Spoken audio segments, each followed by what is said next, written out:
Hey guys, welcome back today. So today we're going to be talking about pregnancy and hypertension in pregnancy and are you at risk? So pregnancy-induced hypertension is a very real, very serious complication during pregnancy. And what we want to do is we want to catch it quickly, early on, so that it can be treated and we can prolong the pregnancy as long as possible. So the definition of pregnancy-induced hypertension is elevated blood pressures with the presence of protein in the urine after 20 weeks of gestation. If we have the elevated blood pressures but no protein in the urine, that is defined as gestational hypertension. There's no way as the patient that you're going to know whether you have preeclampsia or gestational hypertension without the testing and having the labs back to make that diagnosis.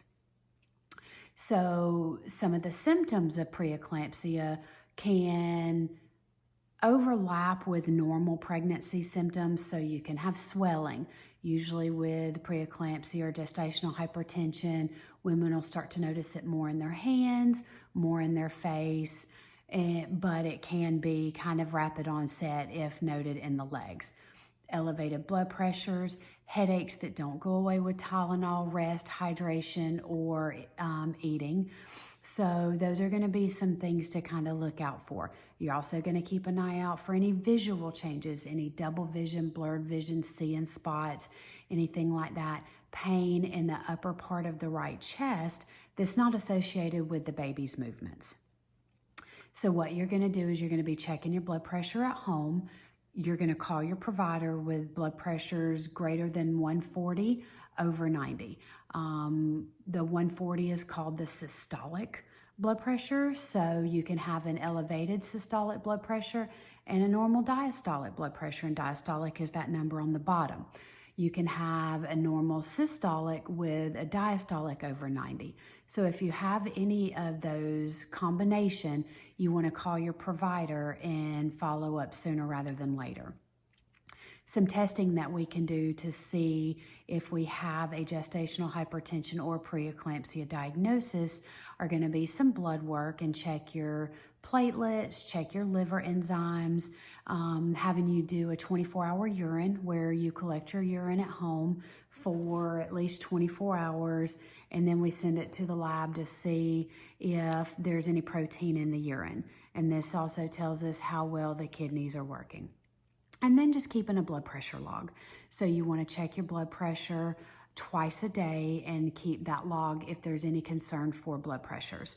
I would recommend any pregnant woman having a blood pressure cuff in the house, even without any history of blood pressure problems, and periodically checking blood pressures.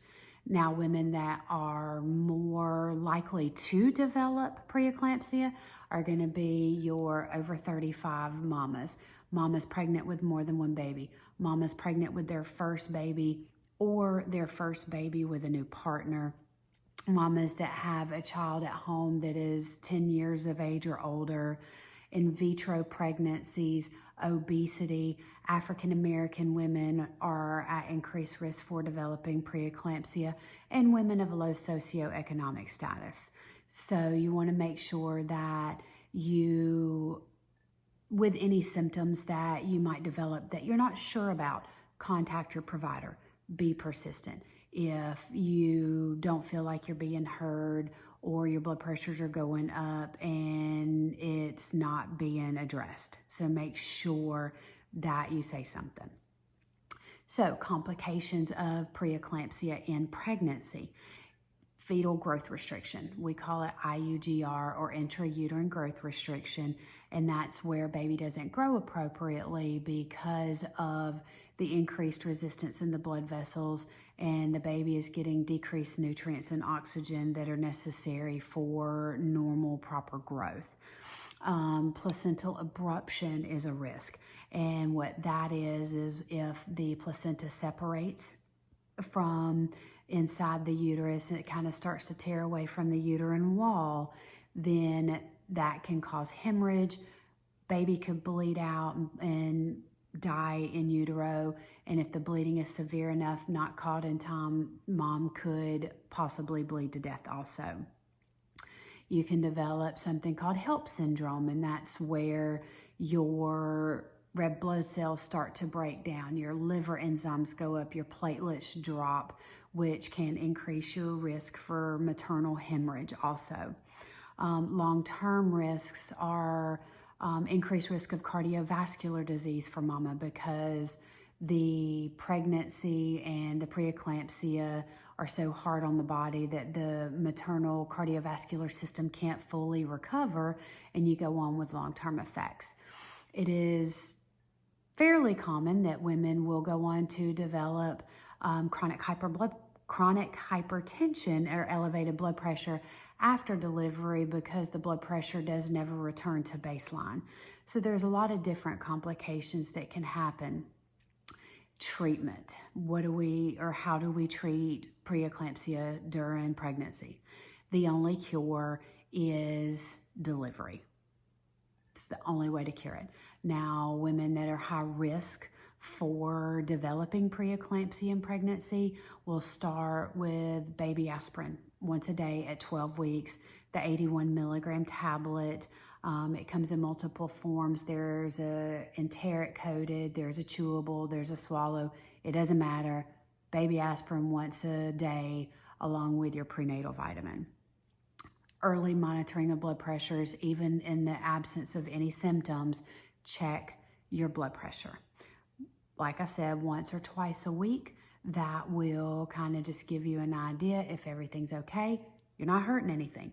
But if you notice that your values or your pressures are starting to increase, then things can be done sooner. So, moral of the story, make sure that you're monitoring your blood pressures. Make sure that you're speaking up for yourself.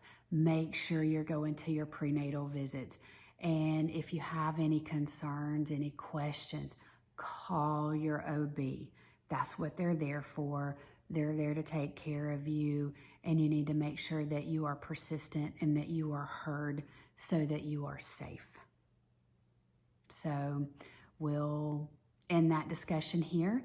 And if you have any questions or comments, let me know below, and click on the like and subscribe button and show me some love, and we'll keep on going.